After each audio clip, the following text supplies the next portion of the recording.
If you're comparing Islands of Adventure or Epic Universe to Universal Studios Florida, I think that most people will agree that those parks are just simply better, both in terms of theming and with the attraction lineup.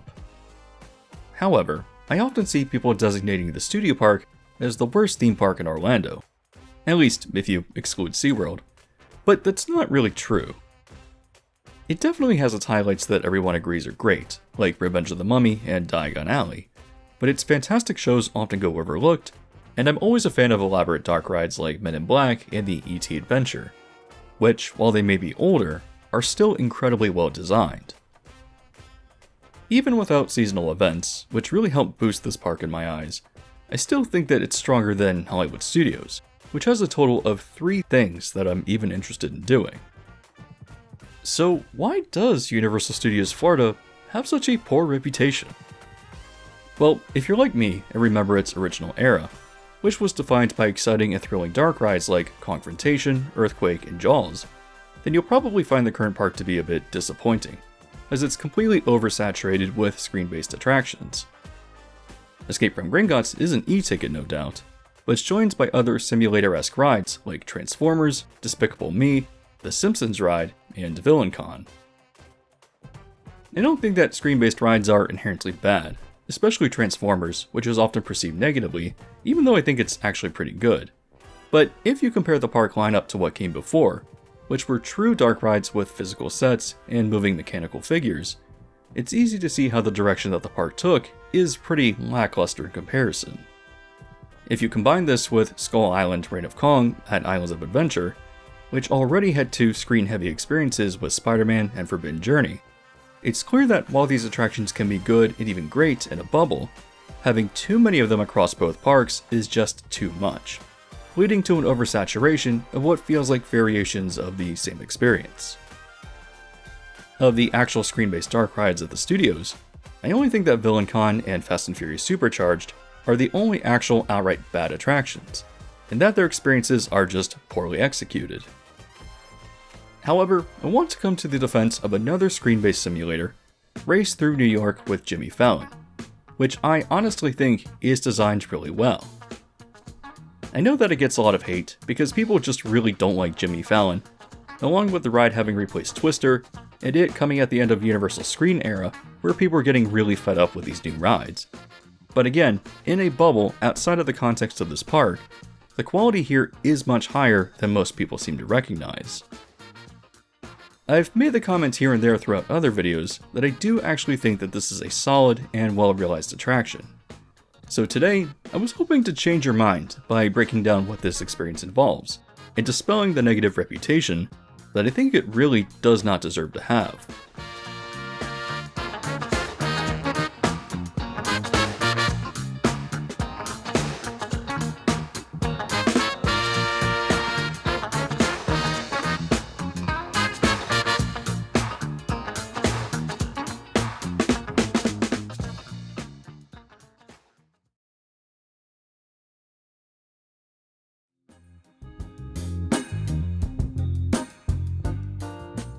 Before arguing in favor of what makes this attraction pretty good, let's briefly go through the experience and see what it actually entails, because there really is a lot of positive to highlight here. The building facade is based on 30 Rockefeller Plaza, which is where Jimmy Fallon's version of The Tonight Show is currently taped, and moving into the building, you essentially walk into a museum that celebrates the history of The Tonight Show. To be straightforward, I know almost nothing about this program or its history, but I have to imagine that if you did, then this space really delivers as an interesting little tribute. If this attraction is busy, which it never really is, then this also works as a holding area before riders are sent upstairs. Once on the second floor, this space is used as a waiting area instead of a traditional queue, and if you've never experienced this attraction, you might be wondering why that's the case. Race Through New York premiered in 2017 when Universal was experimenting with virtual queue systems, which they also introduced to Volcano Bay when it opened a few months later. As a water park, it made sense, as instead of waiting in long lines for the slides, you could grab a return time and go and do something else like spending time in the rivers or the wave pools while waiting to return. However, a virtual return time was tested for both Race Through New York and the following year with Fast and Furious Supercharged, And not only was the demand for both attractions so low that a virtual queue was unnecessary, but operationally, it just doesn't really make sense in the same way that it did for Volcano Bay. In this waiting area upstairs, they will still hold people here if the demand is high, which is rare, but if they do so, they'll hand you a card with a color on it, and when that color is called, that's when you're able to join the small queue. Otherwise, this area plays clips from The Tonight Show that highlight specific recurring comedy bits, and the stage in this area sometimes sees appearances from the a cappella comedy group known as the Ragtime Gals, which are often accompanied by #ThePanda. Once your group is called, riders wait through a brief queue and grab 3D glasses, where continuing, they are sent to one of 2 pre-show rooms. Once rows are assigned, riders look up at overhead televisions, and the pre-show begins as Jimmy Fallon is introduced and walks out on stage. As the band, known as The Roots, conclude their intro, Jimmy explains that you'll be participating in a high-speed, action-packed race through New York City, where you'll see all of the iconic sights. However, before we begin, there's the obligatory safety instruction video, which Jimmy remarks is boring, and so to spice things up, The Roots play a beat, and Tariq raps his way through the safety precautions. It's honestly a really fun and engaging way to convey ride safety guidelines and requirements without feeling tedious, and is certainly one of the most unique deliveries of ride safety that I've ever seen conveyed in an attraction. If you're pregnant or your blood pressure's abnormal, I'm sorry, this simply isn't a suitable ride for you. Other people were unable to allow admission of those with various back, neck, or heart conditions. You better start. To illustrate the seating for the ride, the pre-show transitions into a segment featuring Jimmy's character Sarah and her lame stepdad Gary. I again know very little about Jimmy Fallon's recurring characters and skits, but I can understand why people might find this obnoxious, even if it is in a relatively small dose. Ew! Stop talking about soft dot and let's start the ride! Still, this segment shows people what the attraction seating is like, and after the characters leave for the gift shop, Jimmy announces that he'll be heading backstage to race in the Tonight Rider, and instructs everyone to move into the studio. With the doors opening and everyone moving into the simulator, which is dressed as the audience seating from The Tonight Show, riders take their seats and are secured by seatbelts. The ride then begins as the riders put on their 3D glasses and the curtain opens, revealing the studio and Jimmy driving in the Tonight Rider. He quickly addresses the audience and tells them that the first to win the race through New York will win the Tonight Show Cup. And as Higgins waves the flag to start the race, Jimmy peels off into the building, with the audience following as it's revealed that their studio seats are part of their own vehicle. After passing by characters and gags that are part of Jimmy's recurring comedy segments, he spins out and crashes through the wall. Falling down to street level, the race continues as Jimmy bumps into a taxi driver, which is a reference to the Scorsese film of the same name, and swerving through Times Square, the audience takes the lead. Jimmy quickly pushes ahead and the audience follows him into the subway where they encounter the Ragtime Gals, and shifting over to the track, the race is interrupted by an incoming subway train, which is driven by a variation of Jimmy dressed as a train engineer. Pushed back to the platform, the audience ascends back up to the first checkpoint, where they meet Jimmy parked in the street, casually waiting as he eats some signature New York pizza. Sarah and Gary are also present, complaining that the audience almost ran over their puppies, and as Sarah asks if you're superheroes, Jimmy states that no you're not, but you can fly. Both the Tonight Rider and the audience transition to a flight mode, and as the audience continues racing Jimmy, he first throws a slice, and then the pizza boxes are knocked off of his vehicle as a pizza smell is pumped into the ride. Jimmy asks what else is good in 3D, and then brings up a t-shirt cannon that he uses to launch merchandise at riders. As the race arcs over a building and over the Hudson, the audience follows the Tonight Rider through Checkpoint 2, which goes underwater, which, as this occurs, the audience is spritzed with a water effect. Fallon makes a joke about schools of fish, the audience avoids a shark, which I think may be a Jaws reference, and then the race continues to ascend out of the water and flies to the Statue of Liberty as fireworks are accompanied by Frank Sinatra's New York, New York. Dodging through the fireworks, the race continues to the Empire State Building where hashtag is hanging off of the needle, as an obvious reference to King Kong. He grabs the audience and throws them up to the moon, where floating along the surface, Jimmy reappears and reintroduces the Roots as the first band on the moon, as you then witness them playing in spacesuits. Jimmy then floats out of his vehicle as he does a little segment where he reads a thank you note to the moon. After blowing moon dust at the audience and pushing off of their vehicle, he returns to the Tonight Rider as you line up on the space train, which a voiceover announces once completed will be the first ever roller coaster from the moon to the Earth. Jimmy reacts in surprise as he realizes it's not completed, and he and the audience are pulled forward against their will. As the Earth is revealed, the audience is launched off the track back to New York City, and panicking, Jimmy launches the hypertube, which directs the race safely back to the studio. Moving through backstage hallways, the audience bumps Jimmy out of the way and wins the race, with Jimmy crashing onto the stage and exiting the vehicle unscathed. He congratulates the audience as he jokes that he let them win, and as he turns around to conclude the Tonight Show, it's revealed that his suit jacket is on fire as the curtains close to end the ride. So the question is, what's redeeming about this experience?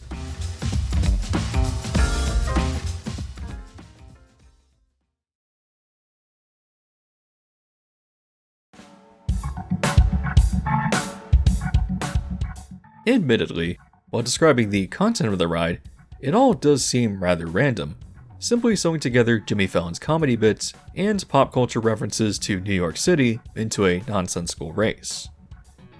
There's also the question of how the audience is even able to participate in the race as they're sitting in bulky theater seats. But you know what? Regardless of how strange it all is, there is a distinct charm to the ride film that doesn't really come through from me simply describing it, and in person, the experience is much more engaging. In defense of this ride, I do want to point out that the motion profile of the moving theater is very fun, and while it's obviously impossible to convey that through video, it really is done well, and is important in making this an enjoyable experience. I think my favorite part of the ride might be the space train and the hypertube segments, as there's just something about the way that the vehicle moves that is moderately thrilling, yet almost pleasant in how it shifts you around. Unlike other simulator attractions throughout Universal that can utilize intense movement that tends to throw you around, Race Through New York provides a moderate bit of thrill through its motion profile, but is not so intense that it becomes inaccessible to younger kids or older adults. The first time I rode this attraction, I had heard about its negative reputation, but as I was seated next to a frail-looking senior couple, I realized that they might be its target audience. Universal definitely emphasizes thrilling attractions throughout its parks, and offers little for people who want something calmer, and the older couple sitting next to me were having an incredible time throughout this experience, as it was something accessible to them when they likely wouldn't have been fit to ride many of the other attractions throughout the park. Perhaps the theme park community really hates this ride, but it's a nice addition for a certain audience. Another plus for this attraction are the sensory effects, which really go a long way in enhancing the experience. People might complain about Universal rides splashing water on you, but it does definitely get a memorable reaction in the water segment here, and the pizza smell is pleasant as well, triggering olfactory receptors that is always a powerful way to make an attraction stand out. People love the burning smell of Alexandria on Spaceship Earth, or the sweetbread smell on Remy's Ratatouille Adventure. So why doesn't the pizza smell on Race Through New York ever get any recognition? Another important sensory effect is wind blown at the vehicle, as while it's fairly obvious that it helps create a sense of movement, I think it's just generally pleasant to experience and enhances the ride far more than you would anticipate. This likely isn't something that most people think about, but blowing air is incredibly important in relaxing riders, and that can go a long way towards strengthening the overall experience. This might sound crazy to point out, but have you ever taken notice of the air conditioning vents as you ride throughout the Haunted Mansion? You most likely haven't consciously registered them, but there are certain points of the ride where you'll feel the air, and it's just an inherently relaxing trigger, which when used as wind effects in simulators to create a sense of motion, are definitely an underrated sensory effect that is far more important than it's given credit for. I can see it now. People being extremely negative and mocking me for defending Race Through New York because it has fans and air conditioning, but I'm certainly not wrong about it playing an important part in bringing together the ride experience. I've ridden Flight of Passage once without working air effects, and it really was a huge detractor that turned it from an exceptional ride and into a mediocre one. Speaking of air conditioning, if you take into account that this attraction almost never has a wait, It's a great supplemental C-ticket ride that gets you out of the sun for a brief indoor experience. That, if you don't analyze it too critically, is actually a welcome way to fill out your day in the park. In a bubble, this attraction has a fun, though quirky ride film, which is executed well through its pleasurable ride profile and is enhanced with well-placed sensory effects. It's just a really competently put together theater simulator, and so the question is, why do people hate this ride? I did briefly mention some of these reasons earlier in the video, but let's address them again. First, a lot of people just don't like Jimmy Fallon and find him annoying, and so from the start, people are already turned off to the experience. To reiterate, I'm not familiar with The Tonight Show or Jimmy Fallon's humor beyond this ride, so while I can understand why people might find him to be obnoxious, I'm purely looking at this attraction from how it exists in its design. I think that Dinosaur is an underwhelming film, but I've always loved how different the attraction is in Animal Kingdom. And while there are plenty of Jurassic World attractions based on an underwhelming film franchise, they are so much better than the actual films themselves because, at their core, they're just well-designed rides. I don't particularly love the Secret Life of Pets films, but the Universal Dark Ride is legitimately one of the best attractions I've ever experienced. I'm always going to argue that the attraction quality always wins over the strength of the intellectual property attached. And while you may not like Jimmy Fallon, or may not have a strong connection to The Tonight Show, by looking at Race Through New York purely from a design standpoint, I think that it's undeniably solid in how it was executed, even if the content doesn't resonate with you. Another reason that the ride is overhated is simply because I don't think that it was given a fair chance. It's from that era where every new attraction was a variation of a simulator, and again, while I don't think it's an inherently bad way to design a ride, they just simply don't live up to dark rides with physical sets and animatronics.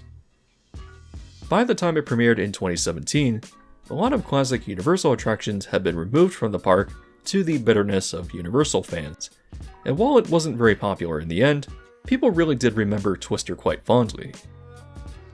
It was an excellent special effects show that thrilled visitors through its pyrotechnics, mechanical effects, and faux tornado. And so, at a time when people were still quite fed up with the direction that Universal was taking, it didn't really help that it was replaced by another simulator, which was followed the next year by Fast and Furious, really solidifying that Universal was heading in the wrong direction. As I've previously stated though, if you take Race Through New York out of the context of the parks being oversaturated with simulators and replacing a special effects show that was well loved, then I think it's still very good, but is mostly a victim of its circumstances. Every time I experience this attraction, I appreciate the short wait, funny pre-show, and just a well-executed moving theater that I continue to enjoy more and more. As it has aged, Race Through New York continues to look better and better as a supplemental C ticket, and since Universal has proven that they're moving in much more exciting creative directions, I really wouldn't mind if this stayed around if Universal Studios Florida could get better and more substantial additions elsewhere. Hopefully, I've convinced you that this attraction is actually one of the better ones to come out of Universal's screen era, and while I won't put it up on a pedestal as some sort of masterpiece, I do think that it gets a decent amount of hate that it definitely doesn't deserve. So I encourage you to give Race Through New York with Jimmy Fallon another chance. And if you're behind what I'm saying and agree with me, please do me a favor by leaving a like on the video, as it really helps to boost it to other people. I think that it would be an interesting experiment to try to change the narrative around this ride, and so that's one way that you can help to do that. As always though, if you haven't yet subscribed and hit the bell notification yet either, you can also do so now to be alerted to new videos as they're released.